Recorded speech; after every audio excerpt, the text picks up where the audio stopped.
Okay, this one is tough. It's gonna kinda just spin its own wheels for a few minutes. Hang with it.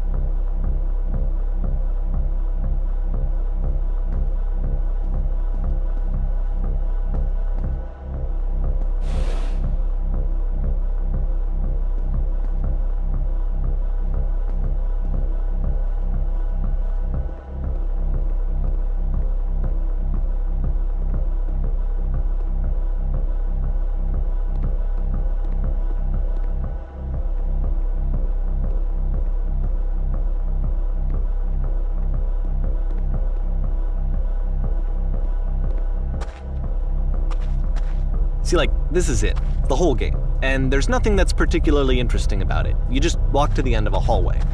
Except, for some reason, Coda gets really fixated on this prison that has all of this modern furniture. And I don't know why, but he decides he needs to revisit this prison.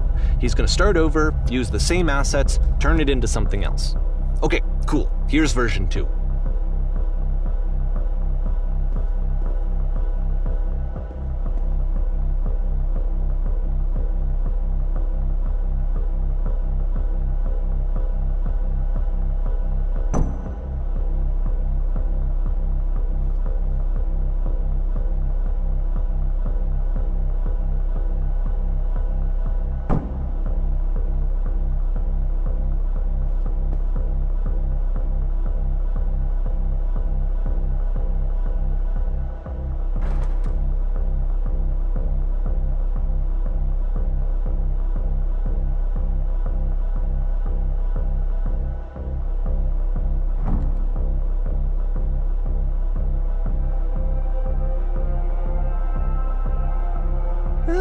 There's a bit more to this one, but still it's not really communicating anything. It's kind of just weird for weirdness' sake.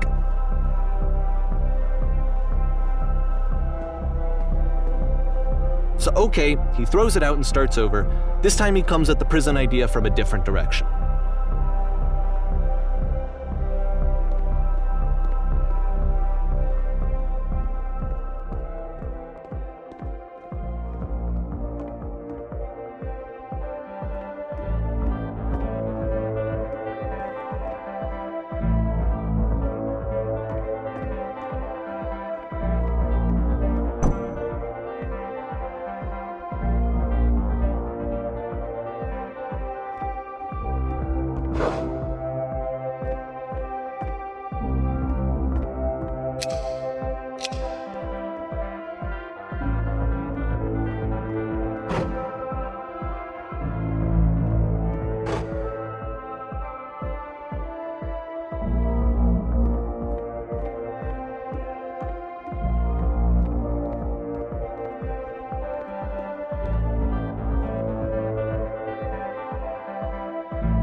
And of course, now the table is gone and you can't begin the chain of events to escape.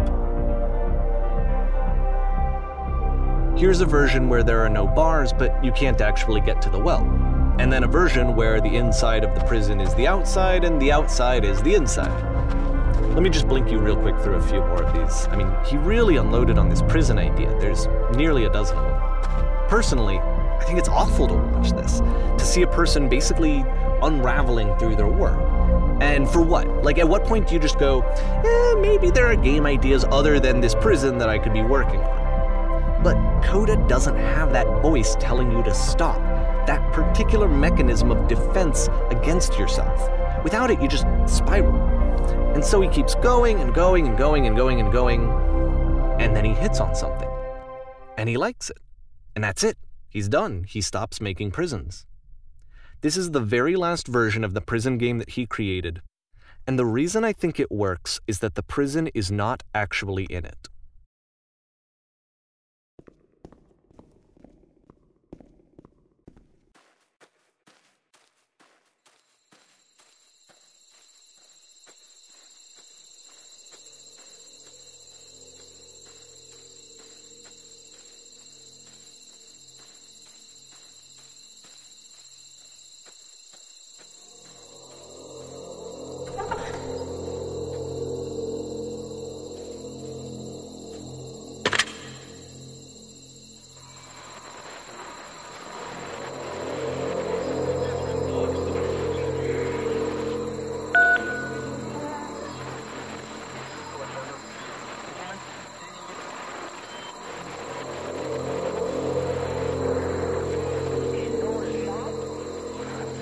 It's a conversation.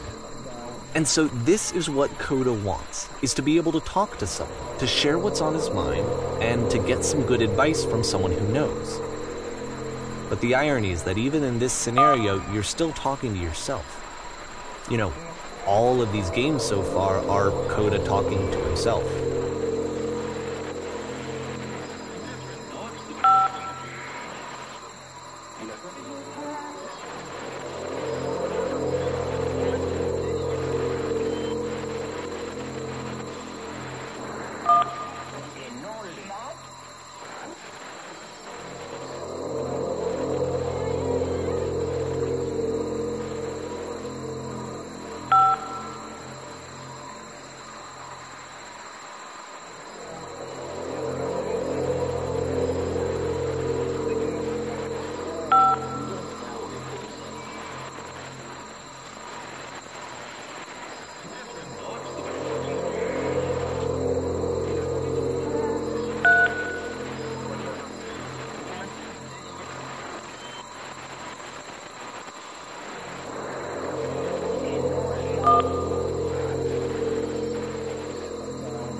I can see why he considers this a fitting conclusion to the prison games. After all of the obsession and frustration, just to be told by someone you can trust that things are going to be okay. Wouldn't that be nice?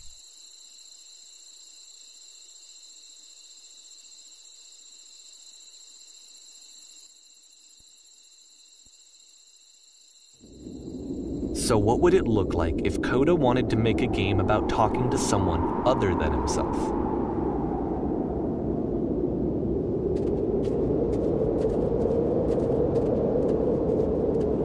To me, this environment is meant to represent Coda's puzzle, with the two doors on either side and a dark transitional space between.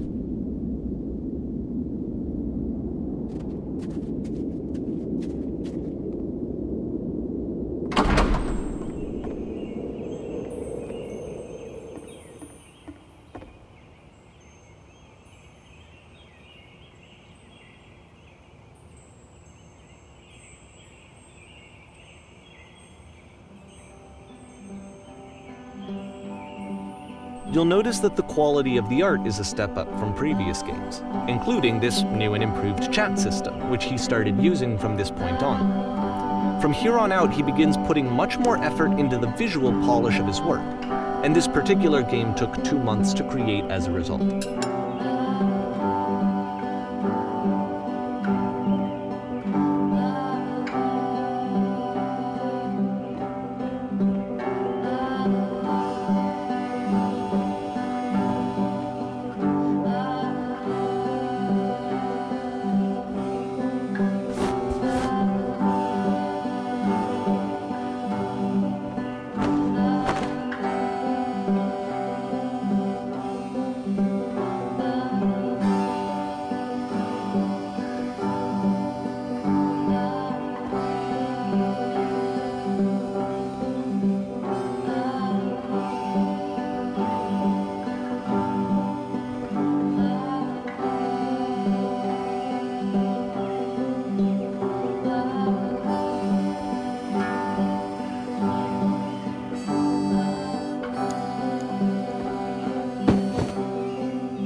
After the intense set of prison games, this house cleaning level almost feels like cleansing. It's the moment after a particularly difficult or traumatic experience where you just need to let it sit and digest inside of you, and eventually cohere into something meaningful.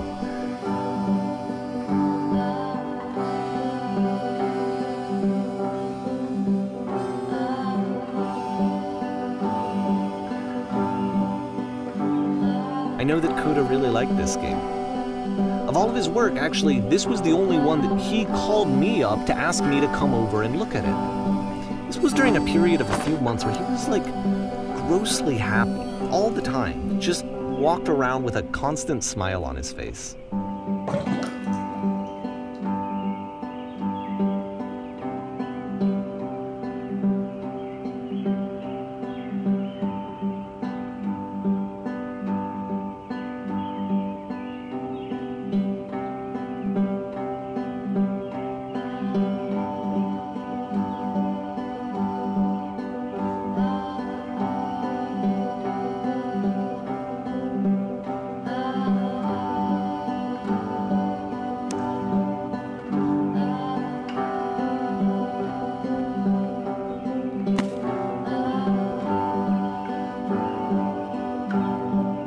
I'm glad he made this. I'm glad he found some peace.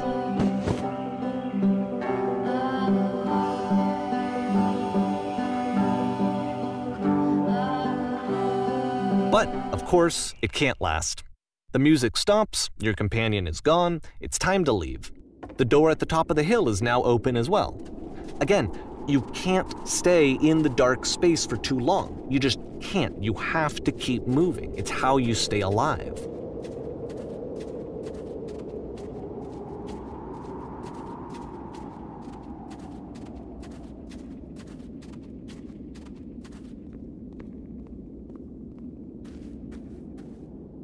Which is the whole point of the puzzle doors, right?